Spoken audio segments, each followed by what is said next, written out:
इस समय हम मौजूद हैं राजकीय उच्च माध्यमिक विद्यालय बाड़ी, जो कि निम्बार्डा के समीप एक पंचायत मुख्यालय है। यहाँ इस विद्यालय में भारत विकास परिषद का एक प्रकल्प इस समय जारी है। 7 जून से ये शुरू हुआ और इस भारत विकास परिषद इस प्रकल्प के तहत बाड़ी और आसपास की उन बालिकाओं और महिलाओं को सिलाई प्रशिक्षण यहाँ दे रही है। आज हम आपको भारत विकास परिषद के इसी प्रकल्प को यहाँ दिखाने के लिए लेकर आए हैं। आप मेरे साथ जब अंदर प्रवेश करेंगे तो आपको मालूम होगा कि अंदर 100 से अधिक बालिकाएं और महिलाएं वो जो सिलाई प्रशिक्षण यहाँ ले रही हैं। भारत विकास परिषद अपने जनसेवा के कामों में बहुत ही बढ़ चढ़ कर जो है वो अपनी सहभागिता निभाता है। इस समय इस कक्ष के अंदर मैं अपनी सहयोगी को कहूंगा कि वो मेरे साथ इस कक्ष में प्रवेश करें। भारत विकास परिषद का ये सिलाई प्रकल्प लगभग 100 से लगभग ज़्यादा बच्चियां और महिलाएं यहाँ इस समय सिलाई का प्रशिक्षण ले रही हैं और 7 जून से, इसी माह की 7 जून से ये सेवा प्रकल्प यहाँ शुरू किया गया। निश्चित रूप से जिस प्रकार हमारे देश के प्रधानमंत्री सबसे ये आह्वान करते हैं, उन्होंने लगभग अपनी हर स्पीच में, अपने हर भाषण में वो एक बात का जिक्र जरूर करते हैं, लोकल फॉर वोकल और स्किल डेवलपमेंट। निश्चित रूप से स्किल डेवलपमेंट छोटे से छोटे गांव और बड़े से बड़े शहर में विशेष रूप से महिलाओं के बीच क्या इंपॉर्टेंस रखता है, क्या उनकी महत्ता है, यह हम आज यहाँ इन बच्चियों से भी जानेंगे। यहाँ जो प्रशिक्षण दे रहे हैं उनसे भी हम बातचीत करेंगे और बताएंगे आपको कि भारत विकास परिषद जिस प्रकार से सेवा प्रकल्प समाज के बीच में चलाता है उसका क्या सकारात्मक परिणाम आता है और किस प्रकार से लोग लाभान्वित होते हैं और हमारे देश के यशस्वी प्रधानमंत्री जैसी उनकी सोच है, उस सोच के अनुरूप किस तरीके से बालिकाएं अपने जीवन के प्रारंभिक काल में स्किल डेवलपमेंट का जो है वो प्रशिक्षण यहाँ ले रही हैं।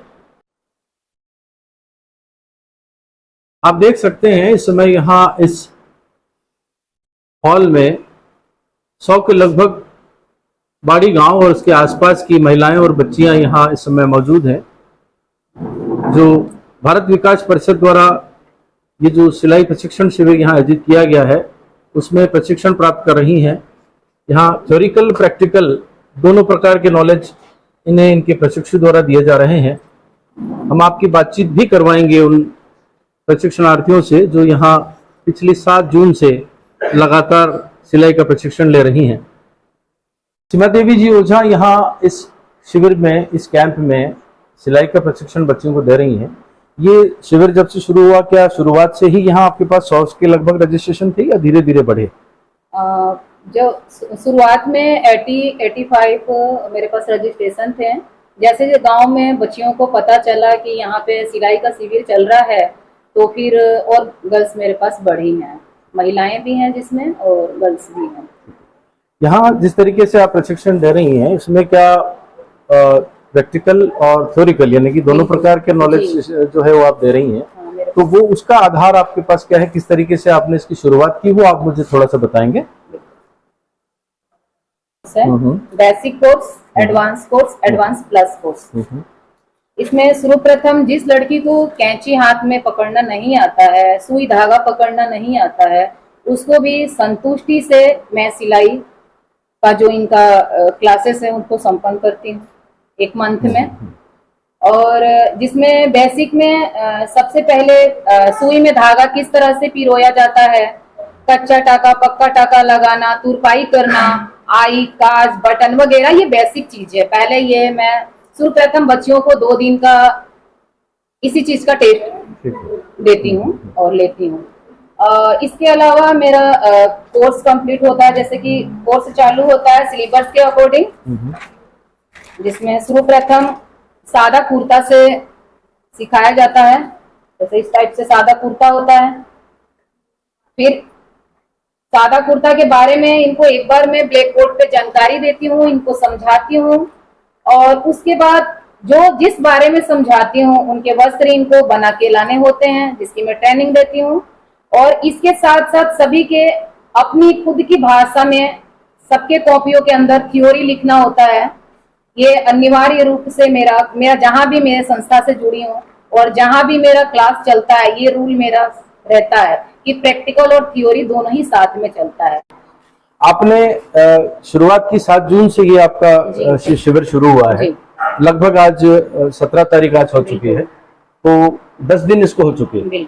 10 दिन में ये बच्चियां यहाँ जो बैठी हैं वो अभी किस स्थिति में है, सिलाई से संबंधित चीज में, ये आप मुझे बताएं। ये लोग जैसे अभी कच्चा टाका, पक्का टाका, तुरपाई, आई हुक, काज, बटन, सादा कुर्ता, सादा सलवार, और अभी मैं कल इनको सादे ब्लाउज के बारे में समझाया था, जो कि संपूर्ण रूप से बच्चियां अभी करके भी साथ में लेके आई हैं। इनको एक बार नहीं, मैं 10 बार एक ही क्वेश्चन करती हूँ कि तुम्हें मैं जो जिस तरह से तुम्हें समझा रही हूँ तुम्हें समझ में आता है या नहीं आता है।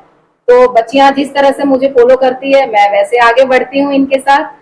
सभी संतुष्ट है लड़कियां, और आप मेरे से ज्यादा बेहतर होगा कि आप इन लड़कियों से बिल्कुल हम उनसे भी बात करेंगे। जैसा मैंने आपसे पहले भी कहा कि हमारे देश के प्रधानमंत्री जिस तरीके से स्किल डेवलपमेंट पर और लोकल फॉर वोकल के ऊपर जोर देते हैं, उसके सुखद परिणाम देश में देखे जा रहे हैं, और उसी का एक अंश रूप हम यहाँ बाड़ी में देखने वाले हैं। और इन बच्चियों से भी हम आपकी बात करवाएंगे कि अपने आत्मनिर्भर होने के लिए भविष्य में अगर आप किसी प्रकार से कोई ऐसा स्किल आपके पास है तो आप आर्थिक रूप से, सामाजिक रूप से भी आत्मनिर्भर हो सकते हैं, और उसका सबसे सीधा असर जो है वो आपके आत्मविश्वास पर पड़ता है। यहाँ प्रशिक्षण ले रही बच्चियों में से हम आपकी बात करवाएंगे ताकि और गहराई से जान सकें कि इन पिछले 10 दिनों में उन्होंने क्या सीखा, और आने वाले पूरे समय में जैसा हमें जानकारी मिली कि लगभग 1 महीने या उससे भी समय सीमा बढ़ाई जा सकती अगर आवश्यक समझा गया तो। हम बात करवाते हैं आपकी। आपका? मेरा नाम चेतना कुमावत है, मैं बाड़ी की निवासी हूँ। ये चेतना जी हमारे साथ हैं। आप यहाँ डे फर्स्ट से ही ट्रेनिंग ले रही हैं? नहीं, 2 दिन बाद से। 2 दिन बाद से। इससे पहले सिलाई से संबंधित कोई काम आपको आया करता था? नहीं, सिर्फ मतलब टाका वगैरह लगाना आता था। ओके। इन 10 दिनों में क्या आपने अपने अंदर परिवर्तन महसूस किया कि आपको ये लगता है कि आप ये शिविर पूरा करते करते सिलाई बहुत अच्छे से सीख जाएंगे? बिल्कुल शिविर पूरा होते होते तो सिलाई सीख ही जाएंगे। मैम बहुत अच्छा बताते हैं वैसे तो, और घर पे जाके करते तो बिल्कुल जो मैम बताते हैं परफेक्ट होता है। उसको आप वापस अपने घर पे भी ये करते हैं? आपके पास घर पे सिलाई मशीन है? हाँ। चलिए, ये बहुत अच्छी बात है कि यहाँ से जाने के बाद दोबारा से वापस इनको घर पे जिस तरीके से कंप्यूटर क्लास में बच्चे होते हैं, अगर वो कंप्यूटर की ट्रेनिंग ले रहे हैं, कोई डिप्लोमा कोई कोर्स कर रहे हैं, और जब वो घर जाते हैं उनके पास वहां फिर से अगर कंप्यूटर अवेलेबल है तो निश्चित रूप से उनकी स्किल को डेवलप होने में बहुत अच्छा, उनकी शार्पनेस जो है वो बढ़ जाती है। आपके साथ और यहाँ बाड़ी से कितने लोग हैं, या सब बाड़ी से हैं या आसपास के गाँव से भी? सभी बाड़ी के। सभी बाड़ी से हैं। आप स्कूल भी जाती हैं? स्कूल हो गया मेरा, कॉलेज फर्स्ट ईयर में हूँ मैं। अच्छा। पढ़ाई के साथ साथ मतलब अभी छुट्टियों के टाइम पे कैंप लगा तो उसमें सिलाई। अभी मैंने आपके सामने एक बात रखी, जैसा हमारे प्रधानमंत्री जी कहते हैं, मैं बार बार इस बात का जिक्र इसलिए करता हूं कि जब देश का, परिवार का एक सामान्य सी छोटी यूनिट, जब परिवार का मुखिया जब बहुत समझदार होता है, दूरदर्शी होता है, तो उस परिवार में किसी भी प्रकार की आपदा आने से पहले वहां के लोग तैयार होते हैं। इसी प्रकार से अगर हम अपने देश को परिवार माने तो हमारे देश के मुखिया जिस तरीके से बात करते हैं, वो स्किल डेवलपमेंट की बात करते हैं, आपके पास जो हुनर है उसको शार्प करने की बात करते हैं और उसको ही रोजगार बनाने की बात करते हैं। तो क्या आपको लगता है वाकई कि हमारे देश के प्रधानमंत्री जिस तरीके से स्किल डेवलपमेंट की बात करते हैं, तो ये जो शिविर यहाँ हो रहा है ये आप सब बच्चियों के लिए, लड़कियों के लिए यूजफुल रहेगा? बिल्कुल, सब सीख जाएंगे तो फिर वो सेल्फ डिफेंस बन पाएंगे ना। बिल्कुल, चलिए बहुत अच्छी बात है। आप आएंगे, आपसे भी हम बात करेंगे। आप भी डे फर्स्ट से ही हैं शिविर में? नहीं, सेकंड डे से। चलिए, आपको जानकारी मिलते हुए 1-2 दिन लगे होंगे, उस वजह से आप 2 दिन लेट हुए। क्या लगता है आपको कि आप यहाँ ये शिविर पूरा होते होते लगभग सिलाई की किस स्थिति तक पहुंच जाएंगे? आप कपड़ा सील पाएंगे या कोई ड्रेस बना पाएंगे? बना सकते हैं ना। मतलब मैडम ने सिखाया ऐसा है, मतलब जो टाइम लगा है ना सीखने में वो सही है, एकदम तो सीख जाएंगे। चलिए, बहुत अच्छी बात है। आपके पास भी घर पे सिलाई मशीन है? चलिए, ये बहुत प्लस पॉइंट है आपके लिए कि आप यहाँ से जो करके जाएंगे। यहाँ भी मशीनें भारत विकास परिषद ने यहाँ मशीन रखी हैं, सीधा यहाँ भी जिनके पास घर पे मशीन नहीं है वो लोग यहाँ इसके साथ प्रैक्टिकल करते हैं। आपके साथ और कोई यहाँ है जो बाड़ी से? ये बाड़ी से मेरे ख्याल से लगभग सभी लोग हैं, आसपास के किसी और गाँव से नहीं है फिलहाल। तो चलिए, अच्छी बात है, थैंक यू। आप बैठ सकते हैं। आपका क्या नाम हुआ? आइए, क्या नाम है आपका? मेरा नाम हर्षिता कुमावत है। हर्षिता जी, आप यहीं बाड़ी से हैं? आप भी डे फर्स्ट या सेकंड से 2 दिन बाद से? तीनों बहनें और हम साथ से ही आ रहे हैं। अरे वाह, सो अच्छा कोइंसिडेंस है ये कि आप तीनों बहनें भी हैं और एक साथ 2 दिन लेट करके भी आई हैं। चलिए, अच्छी बात है। आपको भी ये लगता है कि ये आपके लिए बहुत भविष्य में काम का साबित होगा ये प्रशिक्षण शिविर? जी निश्चित रूप से लगता है। चलिए, भारत विकास परिषद के बारे में आप कुछ कहना चाहेंगे जिस प्रकार से वो ये काम कर रहे हैं? क्योंकि हमने भी निम्बाड़ा में रेलवे स्टेशन पे भी एक प्रकल्प कवर किया भारत विकास परिषद का। देखिए, मैं एक बात यहाँ बता देता हूँ, जनप्रतिनिधि का मकसद किसी भी संस्था को ऊंचा उठाना या किसी संस्था को नीचे रखना नहीं है। यहाँ सिर्फ हमारा मकसद ये है कि जो भी समाज के बीच में पहुंचकर निस्वार्थ भाव से कोई भी प्रोडक्टिव वर्क करते हैं जिसमें उपजाऊता होती है, उसको आप सब लोगों के सामने लाना जनप्रतिनिधि अपना दायित्व समझता है और उसी दायित्व के अनुरूप हम आज यहाँ बाड़ी में पहुंचे हैं।